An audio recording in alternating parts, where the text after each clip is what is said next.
96 நடந்த ஒரு பெரிய விபத்தில் குபேரன் என்ற ஓய்வு பெற்ற ஆசிரியர் சுயநினைவிழந்து கோமா நிலையில் இருக்கிறார்.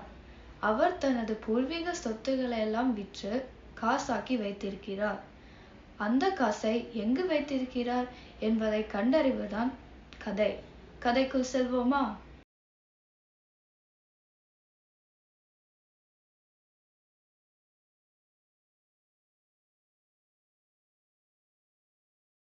நான் என்னெல்லாமோ பண்ணி பார்த்துட்டேன். ஆனா உங்க அப்பாவுக்கு நினைவு வர மாதிரி தெரியல. அப்பா பணத்தெல்லாம் பத்திரமா வச்சிருக்கிறாரான்னு தெரியல. அப்பா கிட்ட ஒரு 10 கோடி ரூபாய்க்கு சொத்து இருக்குமோ? அதுக்கு மேலேயே கூட இருக்கும். அந்த விஜிபி பக்கத்தில் இருக்கிற நிலம் மட்டும் எனக்கு வேணும். ஏன், அதை வச்சு நீ என்ன பண்ண போற? அதுவா, அங்க என் கணவர் ஒரு சர்பத் கடை போடலாம்னு சொன்னாரு. சரியா போச்சு. இது மாதிரி அல்ப யோசனையெல்லாம் உன் வீட்டுக்காரருக்கு தான் வரும். அதெல்லாம் விடுங்கம்மா. முதல்ல அப்பாவை எப்படி கோமால இருந்து எழுப்பணும்னு யோசிங்க. வேக ஒரு டாக்டர் கிட்ட காட்டலாமா? டாக்டர் தானே, இதோ கூப்பிடுறேன். அது எப்படி டாக்டர் உடனே வந்துட்டாங்க? 10 நிமிட நாடகத்துல முன்பதிவு பண்ணிட்டா கூட்டிட்டு வர முடியும்? கவலைப்படாதீங்கம்மா. நீங்க நினைக்கிற மாதிரி உங்க மகள்களும் நினைக்கிற மாதிரியே உங்க குடும்பத்திற்கு குத்து விளக்கா எல்லாரையும் நல்ல மாதிரி பார்த்துக்க நல்ல குணமாகி சீக்கிரமே வந்துடுவாரு. இவரு டாக்டர் மாதிரி தெரியலையே. ஏதோ கல்யாண மாலையிலிருந்து தப்பிச்சு வந்தவர் மாதிரி இருக்கிறாரே. என்னம்மா இப்படி சொல்றீங்க? நான் நீட் எழுதி டாக்டர் ஆனவன்மா. ஒரு உருப்படியான யோசனை சொல்லுங்க டாக்டர். 96 கோமாக்கு போனதால அதுக்கு முன்னாடி அவருக்கு நடந்த நிகழ்ச்சிகளை எல்லாம் அவர் கண் முன் நடத்தி காட்டலாம், அல்லது அந்த இடத்திற்கு கூட்டிட்டு போய் காட்டலாம். ஒருவேளை அதுல அவருக்கு நினைவு திரும்பலாம். சரிங்க டாக்டர், அப்படியே பண்ணுவோம். அப்பாவுக்கு ரொம்ப பிடிச்சது அவர் பார்த்த ஆசிரியர் வேலைதான். அவர் வேலை பார்த்த அதே பள்ளிக்கூடத்துக்கு கூட்டிட்டு போவோம். சரியா சொன்னீங்க. அப்படியே செஞ்சு பார்க்கலாம்.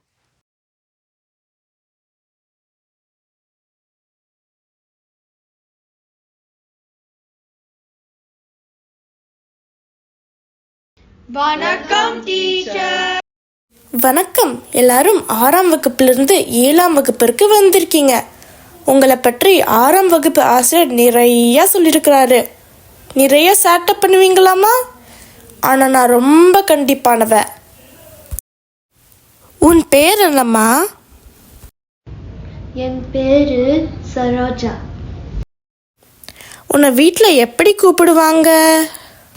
பக்கத்துல இருந்தா மெதுவா கூப்பிடுவாங்க, தூரத்துல இருந்தா கத்தி கூப்பிடுவாங்க. உட்கார், தெரியாம கேட்டேன். நீ சொல்லுமா. என்கிட்ட 2 நாய்க்குட்டி இருக்கு. அதை உன்கிட்ட கொடுக்குறேன். மறுபடியும் 2 நாய்க்குட்டி கொடுக்குறேன். இப்போ உன்கிட்ட எத்தனை நாய்க்குட்டி இருக்கும்? 5 டீச்சர்.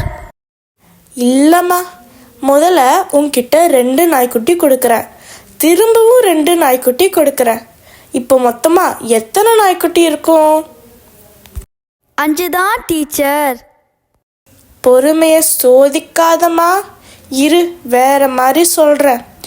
முதல்ல உன்கிட்ட 2 ஆப்பிள் கொடுக்குறேன். மறுபடியும் 2 ஆப்பிள் கொடுக்குறேன். இப்போ சொல்லு, எத்தனை ஆப்பிள் மொத்தமாக இருக்கும்? 4 டீச்சர். வந்துட்டியா வலிக்கு? அப்புறம் எப்படி நாய்க்குட்டி மட்டும் 5 வரும்? ஏனால் என்கிட்ட ஏற்கனவே ஒரு நாய்க்குட்டி இருக்கு, அதனால 5000 டீச்சர். முடியலம்மா, உட்காரு. முகலாய் பேரரசு எது வரைக்கும் ஆட்சி செய்தார்கள்? நீ சொல்லு பார்ப்போம். பக்கம் 7 பக்கம் 9 வரை டீச்சர். இப்போ நான் பக்கத்தில் வந்தால் என்னாகும் தெரியுமா? எல்லாரும் வீட்டு பாடம் எழுதிட்டு வந்தீங்களா? சூர்யா பக்கத்து இல்லை டீச்சர், நான் எழுதலை. ஏன்னா எங்கள் அப்பா ஊரில் இல்லை. நீ வீட்டு பாடம் எழுதாதற்கும் உங்கள் அப்பா ஊரில் இல்லாதற்கும் என்ன சம்மந்தம்? எங்கள் வீட்டு வேலையெல்லாம் எங்கள் அப்பா தான் செய்வார். உங்களெல்லாம் வச்சுட்டு நான் எப்படி தான் பாடம் நடத்த போகிறேனே தெரியல. நீ சொல்லு, பூமியின் எடை எவ்வளவு? கடல், இந்த கட்டிடம் எல்லாத்தையும் சேர்த்து சொல்லலாம், இல்லைன்னா தனித்தனியாக சொல்லணுமா டீச்சர்? இப்படியெல்லாம் கேள்வி கேட்டு எனக்கு தெரிஞ்ச 1-2 விஷயத்த மறக்க வச்சிருவீங்க போல. உட்கார், நீ சொல்லு, நமக்கு பக்கத்தில் சூரியன் இருக்கா இல்லை நிலா இருக்கா? நிலாதான் டீச்சர். எப்படி சொல்ற? நிலா நம்ம வகுப்பில் தான் இருக்கிறாள், சூர்யா பக்கத்து வகுப்பு. எல்லாரும் நல்லா வருவீங்க. சரி சரி, நேரம் ஆயிடுச்சு, இன்னைக்கு இது போதும். காலை வணக்கம் டீச்சர். வணக்கத்தில் என்னடா காலை வணக்கம், மாலை வணக்கம், மதியான வணக்கம்னு? தமிழ் பண்பாட்டில் ஒரே ஒரு வணக்கம் மட்டும்தான். வெளிநாட்டுக்காரங்கிட்டேருந்து அப்படியே எல்லாத்தையும் காப்பிடிக்காதீங்க. சரி, இப்போ எல்லாரும் தமிழ் புத்தகத்தை எடுங்க. நாம் இப்போ சிலப்பதிகாரத்திலிருந்து நீதி கேட்டு கண்ணகி பேசும் காட்சி பற்றி படிக்க போகிறோம். இதுக்கு இணையான காட்சி இன்னும் எந்த இலக்கியத்திலையும் படிக்கப்படல. 13ஆம் பக்கத்தில் இருக்கிற செய்யுளை நீ வாசிப்பா. தாரா மன்னா சப்புவது உடையேன். டேய் நிறுத்து, அது தேரா மன்னா செப்புவதுடேன். நல்ல வேலை இளங்கோவடிகள் உயிரோடு இல்லை. நான் சொல்லுகிறேன் பார். தேரா மன்னா செப்புவதுடையேன் எல்லர் சிறப்பின் நிமையர் வியப்ப புல்லூர் புன்கன் தீந்தோர் அன்றியும் வாயிற் கடைமணி நடுநான் நடுங்க ஆவின் கடைமணி உகுடி நெஞ்சு சுட தாந்தன் அரும்புழல் புதல்வனை ஆலியின் மடித்தோன் பெரும்பேர் புகார் என்பதையே அவ்வூர் ஏசா சிறப்பின் நிசைவெலுங்கு பெருங்குடி மாசாத்து வாணிகன் மகனையாகி வாழ்தல் வேண்டி ஊழ்வினை துறப்ப சூழ்க மன்னா நின்னகர் புகுந்தீந்து என் கால் சிலம்பு பகதல் வேண்டி நின்பால் கொலைகளப்பட்ட கோவலமனை கண்ணகி என்பதன் பெயரே.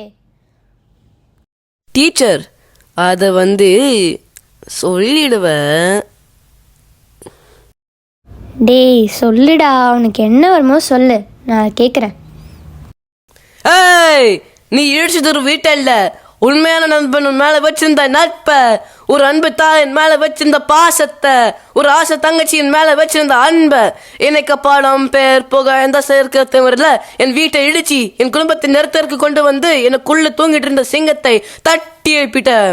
அசோக், இதுவரைக்கும் இந்த அண்ணாமலையை நீ ஒரு நண்பன் தான் பார்த்திருக்க. இப்போ இந்த அண்ணாமலையை நீ ஒரு விரோதியா பார்க்க போற. இந்த நாள் உன் கேலண்டரில் குறிச்சு வச்சுக்கோ. இன்னும் இருந்து உன் அழிவு காலம் ஆரம்பமாயிருச்சு.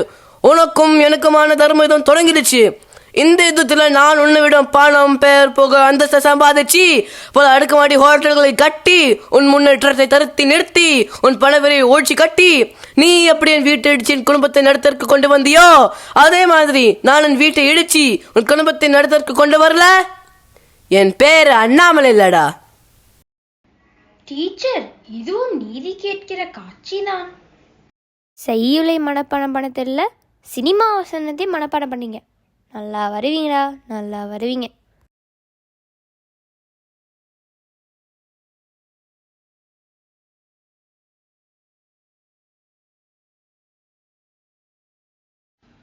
முதலில் பள்ளிக்கூடத்திற்கு சென்றார்கள். எந்த முன்னேற்றமும் இல்லை. அடுத்ததா அவங்க வருடா வருடம் நடக்கிற கோவில் திருவிழாக்கு போலாம்னு முடிவு செஞ்சாங்க. கோவில் திருவிழான்னு என்ன சும்மாவா? ஆட்டம் பாட்டம்னு ஊரே குதூகலமா இருக்கும். இங்க என்ன நடக்குதுன்னு பார்க்கலாம் வாங்க.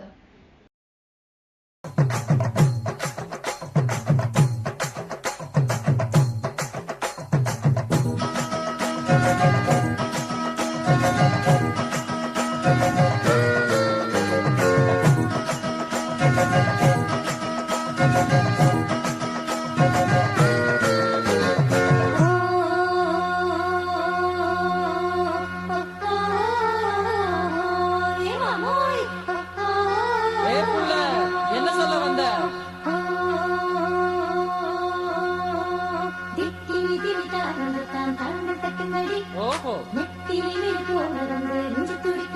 அப்படியா?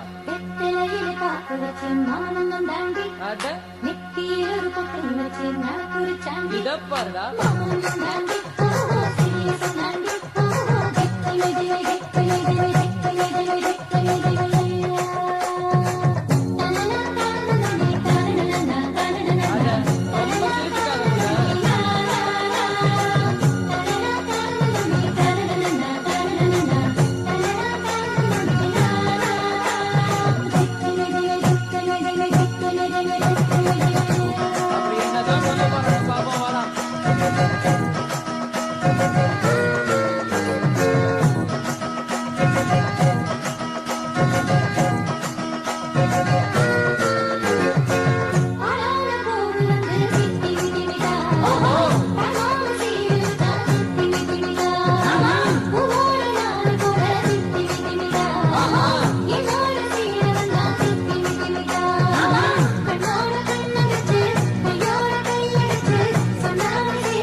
என்னப்பா எப்படி இருக்க?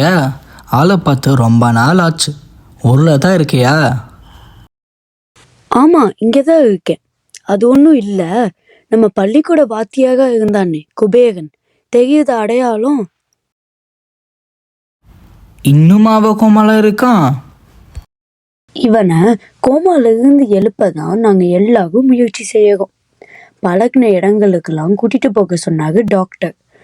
அதான் பள்ளிக்கு கூட்டிட்டு வந்தோம், அப்படியே கோவிலுக்கும் வந்தோம். எனக்கு ஒரு யோசனை தோணுது, அது முயற்சி செஞ்சு பார்க்கலாம். நாளைக்கு நான் வீட்டுக்கு வரேன். வாங்க வாங்க, அப்பாவின் நண்பர் இவர். ஒரு யோசனை இருக்குன்னு நேத்து சொன்னார், முயற்சி பண்ணலாம்னு வந்திருக்கார். ரொம்ப நல்லது. ஐயோ ஐயோ, போச்சே போச்சே, எல்லாம் போச்சே. கட்டிலுக்கு அடியில மறைச்ச பணம் எல்லாம் வீணா போச்சே. ஆமா, இவங்களாம் யாரு? என்னங்க, உங்களுக்கு குணமாகிருச்சு.